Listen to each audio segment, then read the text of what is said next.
자, 재무제표 표시 일반 사항입니다. 자, 먼저 나오는 건 전체 재무제표에 대한 규정이 나오고 있어요. 자, 기말 재무상태표 이렇게 돼 있죠. 재무상태표는 당연히 일정 시점을 나타내는 거기 때문에 기말 재무상태표가 되겠고, 그다음 포괄손익계산서는 우리 손익계산서 일정 기간이죠. 기간 동안의 경영성과를 보여주는 거기 때문에 기간 포괄손익계산서. 그다음 기간 자본 변동표, 기간 현금 흐름표, 주석 이렇게 되어 있습니다. 그렇죠? 자, 이게 전체 재무제표다 이런 얘기고, 자, 제외되는 거 제외. 재무제표에서 제외되는 거. 첫 번째는 자, 주석은 포함합니다. 주석은 재무제표예요. 하지만 우리 주기 재무제표로 보지 않습니다. 그다음 두 번째. 자, 우리 실무상 합계 잔액 시산표, 시산표라는 게 있죠. 이거는 재무제표로 보지 않아요. 그다음에 제일 중요한 거 뭐로 이익잉여금 처분계산서.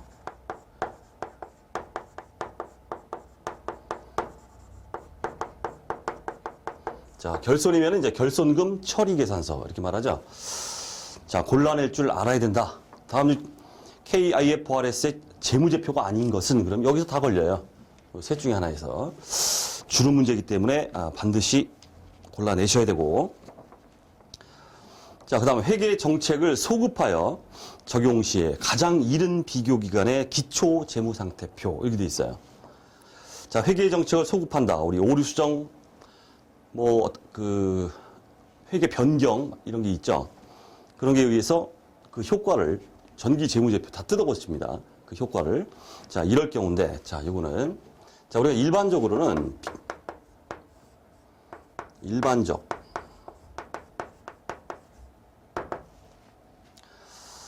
비교 재무상태표를 표시합니다.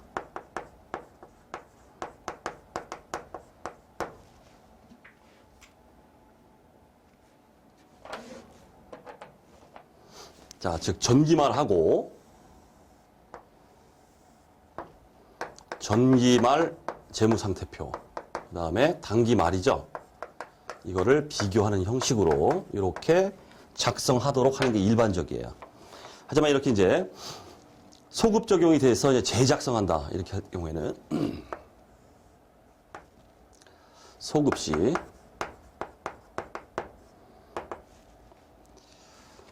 재무상태표가 3개가 작성돼요. 3개의 FP를 작성하라. 자, 가장 이른 비교 기간의 기초 재무상태표를 보여달라 이렇게 돼 있죠. 자, 그 얘기는 바로 이런 거예요. 전기, 그다음에 단기말. 전기가 이제 2개로 됩니다. 하나, 둘. 뭐가 될까요? 기초의 재무상태표. 그 다음에 전기말. FP. 이렇게 보여달라. 자, 이거예요. 가장 이른, 재작성할 때 가장 이른 비교 기간은 여기죠. 전기죠. 이 상태에서 보면 가장 이른 그 비교 기간에 기초 재무상태표도 보여달라. 이렇게 되어 있습니다. 소급할 경우에는, 뜯어 고칠 때는. 그래서 3개가 이렇게 작성된다. 이런 얘기예요. 일반적으로는 전기말과 단기말을 비교하지만 소급 시에는 이렇게 보여달라. 이렇게 하고 있어요.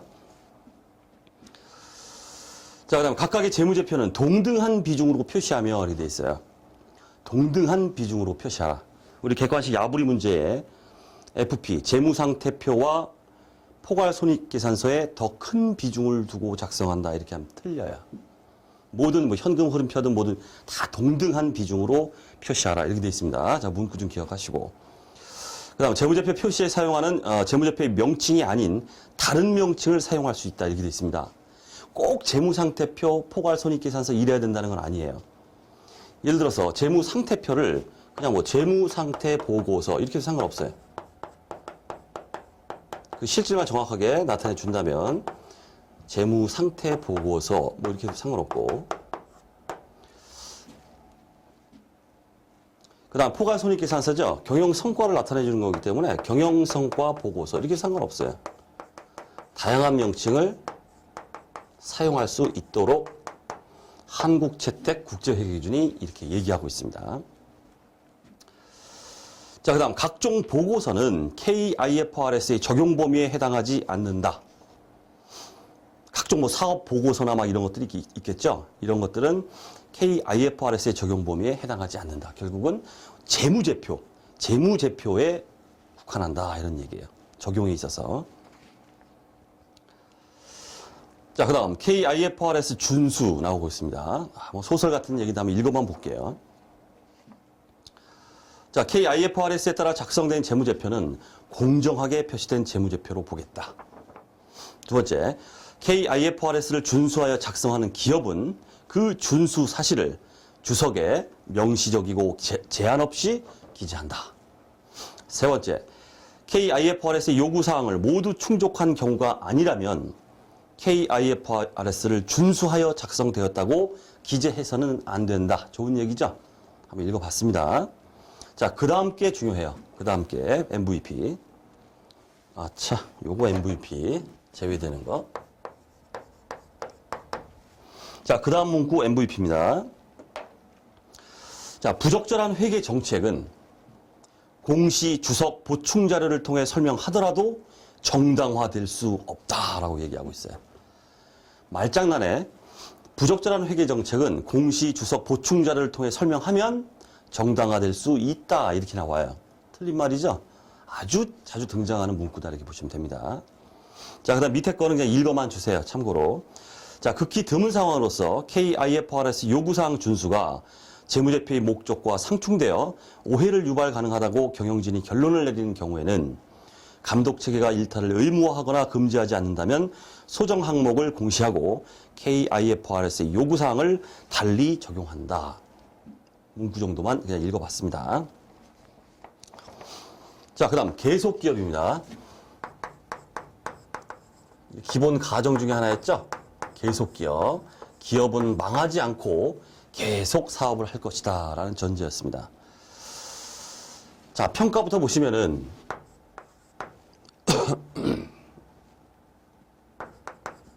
이 존속 가능성에 대한 지속적인 평가입니다.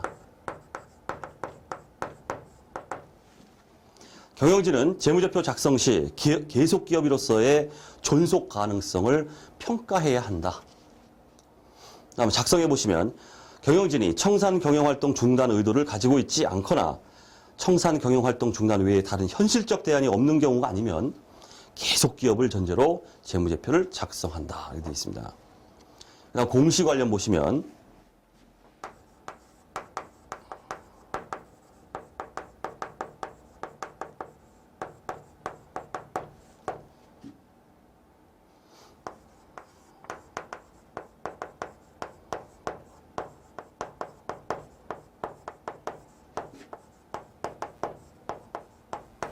자, 이렇게 되어 있습니다. 불확실성과 계속기업을 적용하지 않는 경우 이를 공시하라. 이렇게 되어 있습니다. 자, 계속기업으로서의 존속 능력에 유의적 의문이 제기될 수 있는 사건 상황과 관련된 중요한 불확실성을 알게 된 경우 경영진은 그러한 불확실성을 공시해야 한다. 이렇게 되어 있고, 그 다음 재무제표가 계속기업의 기준 하에 작성되지 않는 경우에는 결국 계속기업 어떤 기준이 아니라 다른 기준이죠. 내일 망할 거야 해가지고 청산가치로 이렇게 평가한다든가 이렇게. 자, 그런 식으로 하는 경우에는 그 사실과 함께 작성된 기준, 청산가치 기준 뭐 이런 것들이에요. 작성된 기준 및 그 기업을 계속기업으로 보지 않는 이유를 공시하라. 이렇게 되어 있습니다. 요거, 자, 키워드만 딱 보여드렸고. 그 다음 발생기준 회계입니다. 현행 회계는 뭐 발생기준이죠. 현금주의 회계가 아닙니다. 현금 박치기 할 때 뭘 회계 처리하고 그런 게 아니죠. 발생됐다.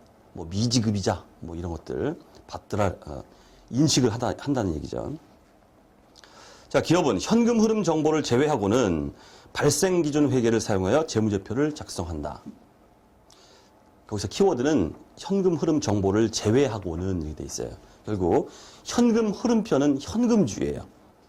발생 기준의 예외다 이런 뜻입니다. 그렇기 때문에 뭐 현금 흐름 정보를 포함하여 발생 기준 회계를 뭐 적용한다 이렇게 하면 틀려요.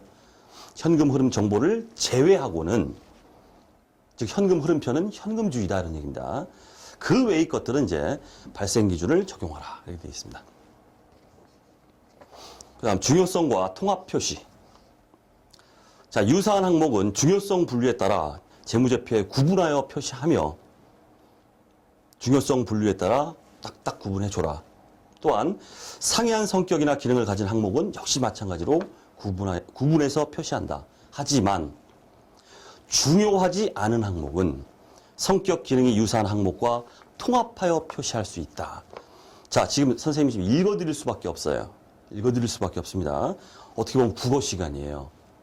그나마 이제 말씀드리면서 딱딱 이제 중요한 것들을 짚어드릴 텐데 어떻게 방법이 없어요. 쭉 읽으면서 따라오십시오.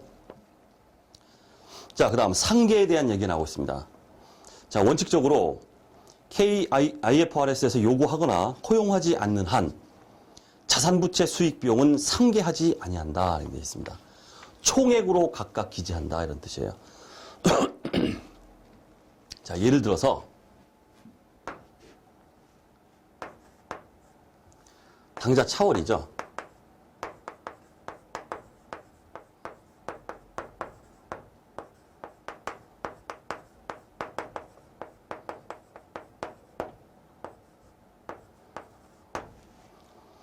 자, A라는 은행에는 당좌 예금이 100원이 있어요. 근데 B라는 은행에는 당좌 차월이 이제 마이너스 200입니다. 당좌 차월은 마이너스 통장이라고 보시면 되겠죠? 대출받은 거예요. 대출받은 거랑 똑같습니다. 이거는 마이너스가 났다. 마이너스 통장. 자, 이럴 경우에 이걸 퉁쳐가지고 이걸 퉁쳐서 당좌 예금 80원이다. 이렇게 하지는 않는다. 이런 뜻이에요. 총액으로 상계하지 말고 총액으로 당좌 예금 100원.